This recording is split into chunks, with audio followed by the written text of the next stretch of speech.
Hello, my name is Andy Rahden. I'm the Chief Executive Officer here at Shmoop, and I'm so excited to share more about the history behind Shmoop and where we came from. I'll also spend some time talking about Shmoop's platform and the products that we provide to the students, schools, and districts that we work with. Let's go ahead and dig in. Shmoop is a nearly 15-year-old education company. We were originally founded back in 2007, and we were created around the concept that learning was often just too hard or too difficult. We were also thinking about the different levels of learning that kids were receiving. We started creating our first 50 study guides. We were thinking about available learning in a private school education as well as available learning in a public school setting in the inner city and everything in between. We were thinking about how do we engage more students really wanting to dig in. And so the first 50 study guides were focused on Shakespeare and Gatsby and a variety of other topics that were often difficult for students to really dig into. And Shmoop wrote that content in a voice that was meaningful and that helped the students want to dig in and want to learn more. As we created this content, more and more students started to come to Shmoop. And in 2011, we had over 1 million monthly users on the platform. We also were requested from schools and districts to make this content available inside schools. And so that required us to build some technology to be able to provide that to them. We also were requested from the schools and districts to create things like ACT and SAT and AP test preparation technology to be able to engage students in the way we were engaging those students with the other content that we had already created. We started to be recognized in 2014 as a best teacher resource. Shmoop reached over 6 million monthly active learners in 2018. Shmoop started to think about making heavy investment into research and development to continue to provide products that were meaningful to the schools and the districts that we worked with to help students gain more progress more rapidly. And so we started a partnership with Digital Promise. Digital Promise is a congressionally founded organization that was founded during the Bush administration and took off during the Obama administration.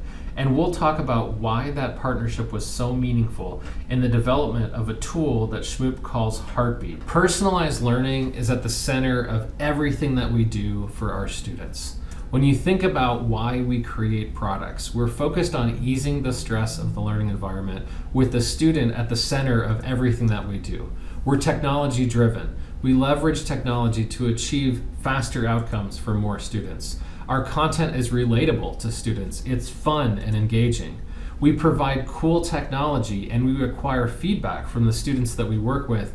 And we provide a fun yet rigorous directive that's research-backed in everything that we do. When we think about the learning journey, we think about a continuous cycle as things progress for each student. We want to help students prepare for their learning journey by understanding what accelerators and also what inhibitors are there to help them progress and engage and to learn more. We want to provide them with engaging learning, and we want to provide tools and technology to assess where those students are at so that we can understand what learning gaps that those students might have. So today we provide 3 core products for our customers. Heartbeat to help them prepare for their learning journey, our courses and content to engage them in engaging learning, and our test preparation tool on ACT, SATs, as well as a variety of AP exams. Let's get started by talking a little bit more about Heartbeat and what we're providing to students through the platform. Over 50% of mental health problems are established by age 14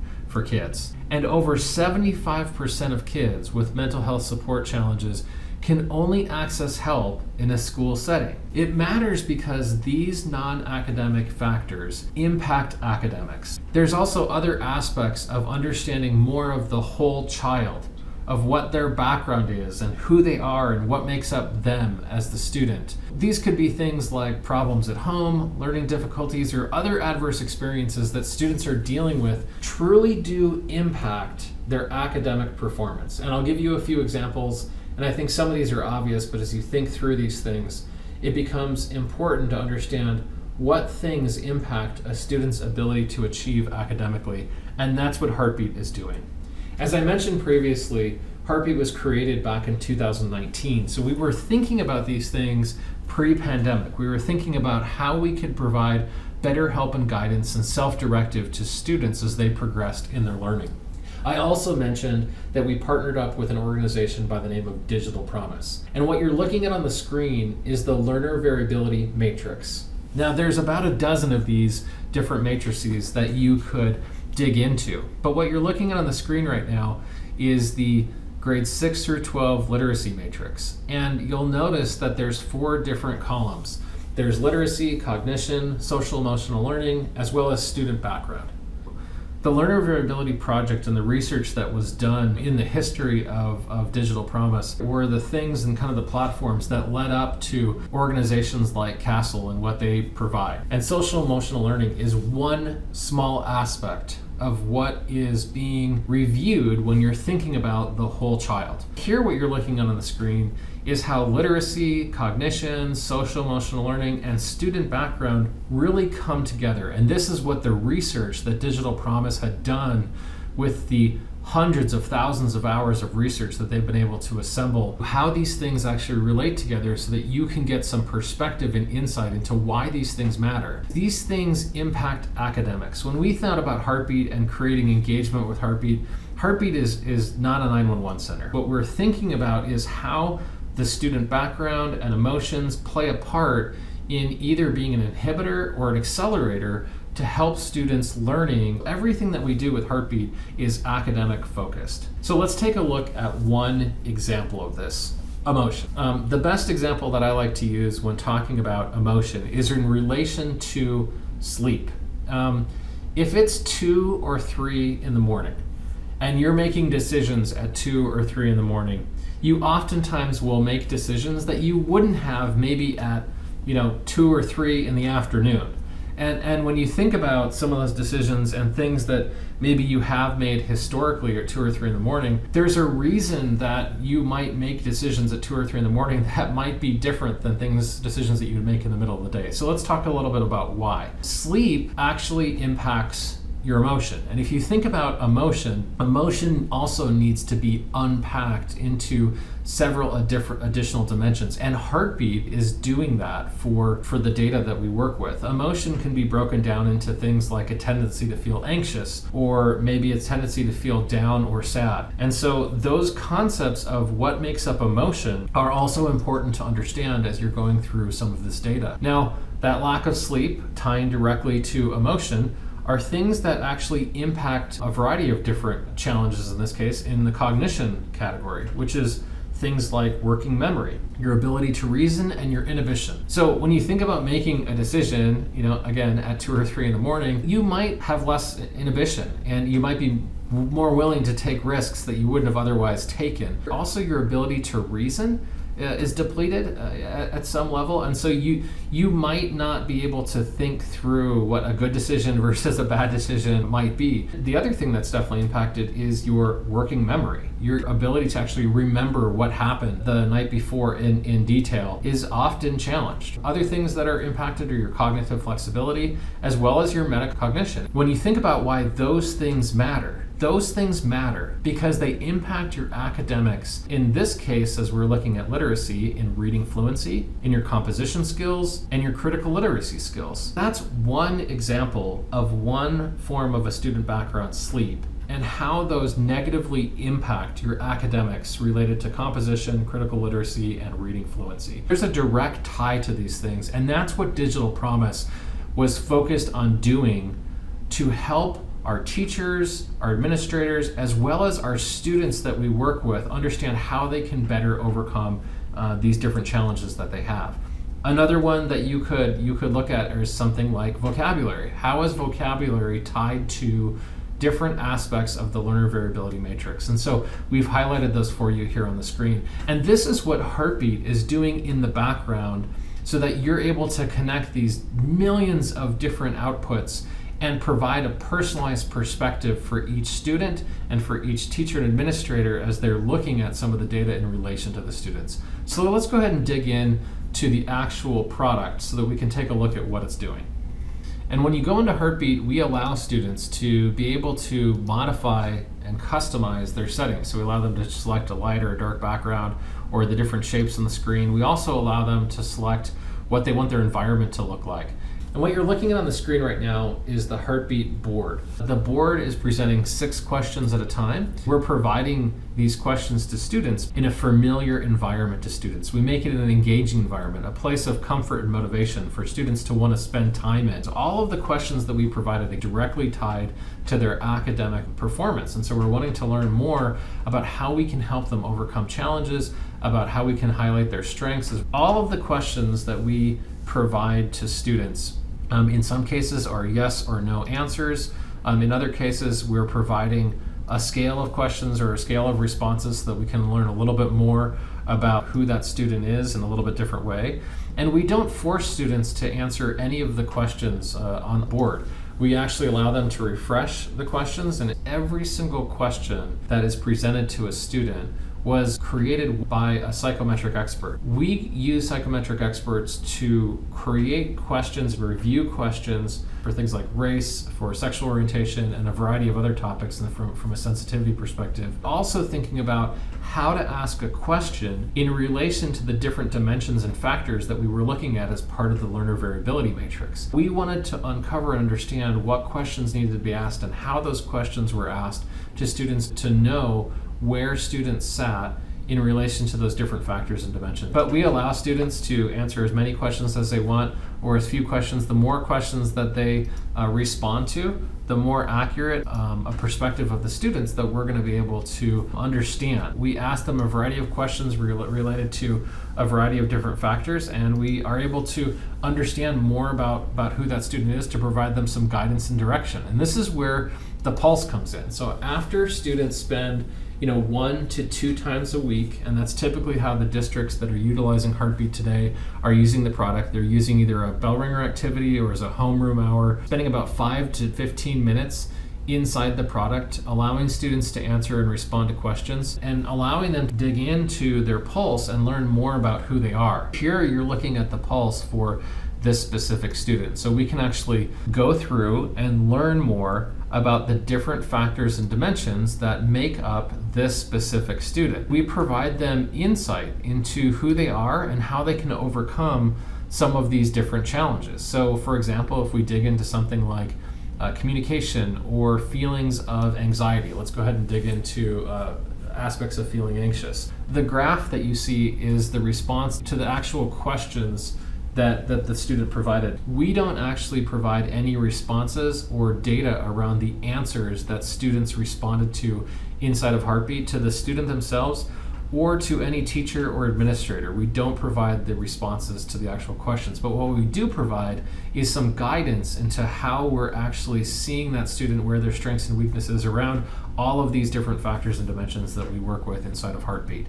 You'll notice here in the center, we provide some thoughts and feelings linked to this specific topic. And so we start to relate to the student and give them some perspective on how they might be feeling, in this case, anxiety. We also ask them some questions down here at the bottom.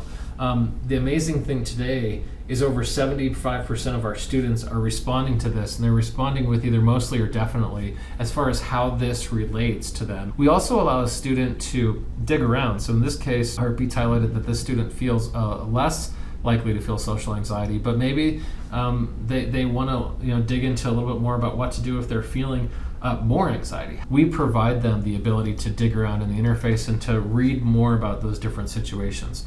We also provide different actions. Feelings of social anxiety, what do you do about that? These action icons, these different icons actually represent specific things, exercise or writing something down, and so the icons directly tie to those different aspects. We can allow students to know what they should actually do to overcome these different challenges. So if I click on one of these, I can provide or read suggestion from PhD level child behavioral psychologists directly in the classroom.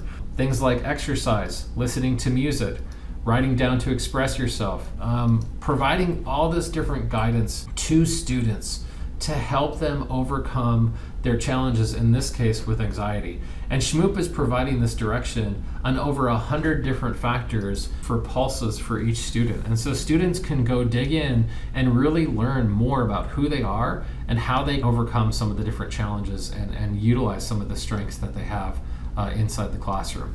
The other thing that we do is, as students are reading and learning more about who they are, we provide them the ability to reach out to a counselor. And one of the examples that we use from a specific school district that we work with, we had a counselor lobbying to put their office in the janitor's closet. It was so that the students didn't have to walk through the administrative office to get to that counselor and talk to those counselors. We created a tool inside of Heartbeat called Hand Raise. And this allows a student to be able to reach out to a specific counselor, teacher, or someone that's on the list. There's going to be a series of counselors or teachers that they're related to that they can select from.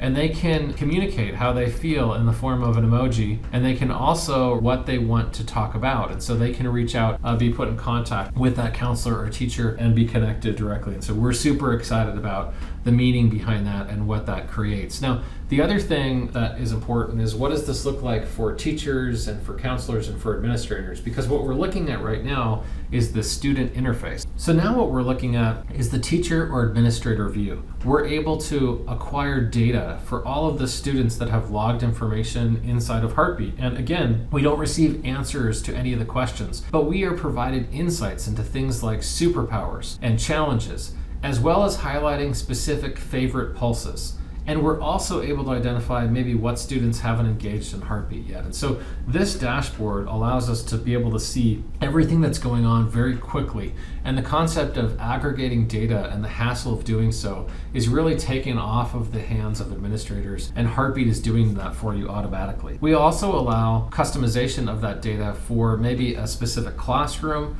or for a district or for a series of maybe MTSS tier students. And so as we provide views to that data, we're also able to look at that data over time. So we could look at over the last 3 months, over the last 6 months, or over a custom range to really see how students are progressing in one direction or another. Now notice we don't use any red, yellow, or green indicators. We're not boxing any students in. It's not a negative thing to be in a bad mood, for example. That's just part of life. And so we're not providing red, yellow, or green indicators. But what we are providing is some directives of whether mood is moving in a positive direction or a negative direction over time. We're also able to understand, again, by the challenges, by the purple or by the green, how things are trending in a positive way or in a negative way. We also allow, again, district administrators and teachers and counselors to align specific pulses, maybe to MTSS tiers.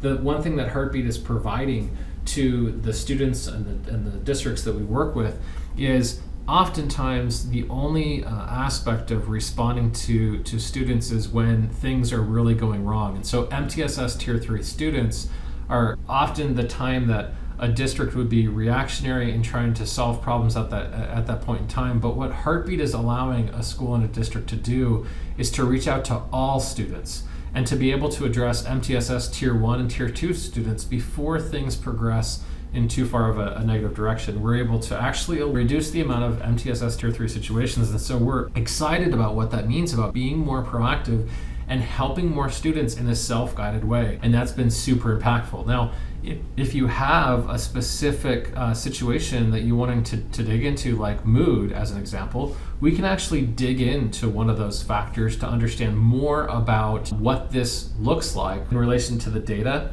and in relation to the actual students. And you'll notice here, I can see all the students that have logged information here, but I can also hover over and kind of see some of the outliers. So in this case, Ryan is off the chart, if you will, as far as having a tendency to feel down or sad. And so I can be more proactive with the students that I'm working with to get a more realistic perspective of what's going on. While we don't provide the answers to the questions, we do provide the actual questions themselves that relate to this specific topic so that you can know what challenges or have some better insight into what's going on. And we provide those same thoughts that the student is potentially feeling, but we do this in a teacher, a counselor, and administrator voice. And we also provide specific actions, things that can be done in the classroom with the whole class, or things that can be done on an individual basis. And we write these from the perspective of the teacher rather than from the perspective of the student. This has allowed teachers and counselors to come together more effectively through either huddles or reviews, basic reviews of data, and being able to use the dashboard to be able to start communicating between teachers and counselors and how they could be more proactive in getting ahead of situations rather than being as reactive as maybe we've had to be because we haven't understood some of these insights. So when you look at what Heartbeat is creating, it's really providing personal insight and support to students. Teachers can adjust their classroom instruction and adjust their pedagogy as they progress forward. Counselors are more equipped to have informed, elevated conversation with their students, and districts can adjust their support systems based on live student data. We're very excited about what this means culturally for schools and for the schools and districts we support, and it's been absolutely amazing over the 2020, 2021, and now 2021-22 school years with all of the different schools and districts that are using Heartbeat today, anyone from LAUSD to a variety of schools in Texas. We provide tools and technology to schools and districts in over 22 different states, and that continues to grow year over year, and so we're so excited about having that impact. Identifying and closing knowledge gaps is the next part of what I want to focus on as far as what Shmoop provides to our customers. And closing these knowledge gaps create a more college and career ready student population. And so we want to provide the students with what they need while they're in school. And that's what our test preparation tools are doing for our students on a variety of topics, ACT, AP, SAT, and a variety of other things that we'll talk about. We start off our test preparation tools with diagnostic data. And so we're really providing a diagnostic exam to a student to identify where their learning gaps are so that when they dig in, what portions of math, so from a sub-subject perspective, what portions of math or science or reading that they need to focus on. We also provide practice tests to help them prepare for what those things will feel like and actually provide some perspective on what they'll actually accomplish before they go acquire those test scores. And so a district, this is extremely meaningful for a district because they can understand what those kids are actually going to score before they go score those, and they can start to address some of those learning gaps as things progress, and that's been really impactful. We actually provide that personal plan for each student, and we're able to track the skills that need improvement and help them start working on those aspects of learning. So let's go ahead and dig into the test preparation technology. Here we're looking at an ACT test preparation. We can do things like set our exam date, and we provide some insight into skills that are really necessary for this specific test. So in this case, reading, English, math, and science are the things that are being evaluated. We start up here on the top, going from left to right, and we provide some direction into how they can go through the process to understand what their learning gaps are, provide some study materials to help them improve their outcomes, and then actually run a practice exams to help them actually prepare for test days. So let's start with the diagnostic. I'm going to go ahead and retake, I'll briefly run through these on this specific login, but we talk about what the diagnostic is and what they need to do to actually go through this specific diagnostic. And we give them some instructions and questions, very similar to how they would feel like they are answering these on test day. We allow them to jump back and forth to different questions. If they want to, they can skip specific questions. And as they continue to respond, we log the responses to those questions and provide them in some insights into how they're actually doing on this test. So I'm going to go ahead and just finish this, and we can go ahead and view the diagnostic results of this specific test. And so we can see which ones I got right and which ones I got wrong. And in this case, I got all of them wrong. So we provide the student with understanding of what questions they got wrong, and we also provide them insight into why they got those questions or responses wrong. We also provide them insight into what skills are being tested, point them directly into the curriculum that would help them overcome these different challenges so that students can more effectively prepare for test day. We provide them the ability to go through study materials in a variety of different ways. So not only do we evaluate skills in English, but we provide them the subcategories or the different topics that they need to prepare for in order to effectively be ready for this portion of the ACT test. And we also highlight to them what areas they should spend their time. So whether we don't have a score or if they're scoring really weak in a specific area, they could review it. We'll highlight when they've accomplished a specific topic, or we highlight which areas they should really focus their time on, what's really going to improve their outcomes as they progress forward. We provide them direction into what content and study materials they really should focus. We highlight the videos that are related to the specific aspect for their personalized plan. We then drive them towards a practice exam to actually indicate what scores they're going to get on the test. We're very excited about not only what test prep does for ACT, SAT, the AP exams, but also the knowledge gaps in uncovering what's needed for students to really gain progress. So again, just to quickly review, the things that test prep is doing for students is it allows them to have access to a diagnostic that they can improve their skills tactically. It helps teachers identify what needs to be reviewed in the classroom. It helps administrators make better informed decisions based on data, and it allows districts to get the insights that they need to focus on specific pieces of content or areas of gap closure that really need to be focused on. We provide test prep for AP, ACT, SAT, PSAT, GED, Accuplacer, as well as EOCs and the STAR test in Texas. We're very excited about what we're doing around these different things and how we can help students. Curriculum has been around for a long time. The concept of digital curriculum will be around for a lot longer. Our ability to be able to utilize information that can be digested, that's engaging, that's fun, yet rigorous. And so we keep students engaged with the content from Shmoop. Now, the concepts of how we utilize the content isn't necessarily to replace an entire course or a curriculum, but teachers use Shmoop's content to keep students engaged, to keep learning fun, and to keep students motivated. This is what we offer with our courses. Auxiliary content that can be used side by side with a variety of resources that the district or school currently has to keep students engaged. We speak the student voice as we progress all of our content forward in a written format as well as in a video-based format.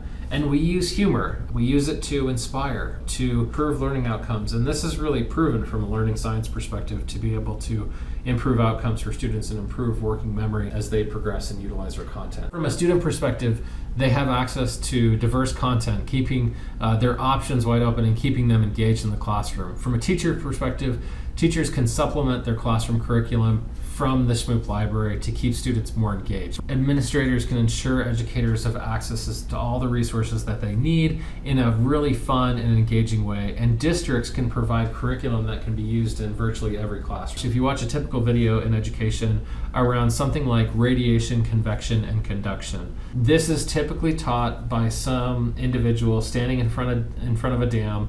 It's from 1985, and this person is talking about convection, conduction, and radiation maybe in a very slow, over a 30-minute time frame. That comparable video from Shmoop is 3 to 5 minutes long. It's super engaging, it's fun, and students can relate to it. And the topics that are being taught are identical, but the concept of how it's being communicated is very different. Now, we provide content in English, math, literature, sciences, history, economics, finance, and language arts. And we provide this for virtual or in-person learning. It's standards aligned, and when you have access to Shmoop content, you have access to things like flashcards, videos, study guides, and quizzes. The other thing that's really important when it comes to Shmoop is we provide the ability for districts to immediately implement our product, and we provide those tools in classroom, and those tools are also virtually ready. We have easy integration through Google Single Sign-On, Clever, and a variety of other SSO integrations, as well as LMS integrations. And we have an amazing support team here, and also an amazing customer success team here at Shmoop. And one of the things that our customers love the most about us is the access to support and our customer success team to help not only with the implementation, but also the training of the product, providing teacher training, administrator training, and fully supporting an implementation from start to finish, as well as staying engaged with all the schools that we work with in the form of our customer success managers, ensuring that our schools and districts are accomplishing the goals that they set out to accomplish year over year as we progress forward with them. I hope that's provided some insight into who Shmoop is, and we're so excited to have more schools and districts work with us as we progress towards the future of education and helping more students in their personalized learning.